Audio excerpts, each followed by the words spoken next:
मिरज ग्रामीण पोलिसांनी 14 हरवलेले मोबाईल शोधून नागरिकांना केले परत.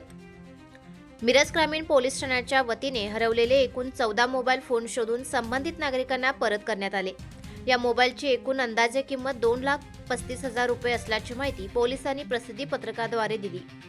मोबाईलच्या तांत्रिक माहितीच्या आधारे शोध मोहीम राबवून हे मोबाईल हस्तगत करण्यात आले. ही कारवाई पोलीस अधीक्षक तुषार दोशी, अप्पर पोलीस अधीक्षक कल्पना बारवकर आणि उपविभागीय पोलीस अधिकारी अजय कोकाटे यांच्या मार्गदर्शनाखाली करण्यात आली.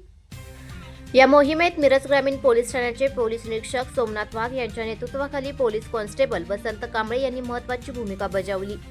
विविध ठिकाणाहून हरवलेले मोबाईल हस्तगत करून ते संबंधित तक्रारदारांना परत देण्यात आले. हरवलेल्या मोबाईलचा शोध घेण्यासाठी नागरिकांनी तक्रार नोंदवावी आणि मोबाईलची आवश्यक माहिती उपलब्ध करून द्यावी असे आवाहन मिरज ग्रामीण पोलिसांनी केले आहे.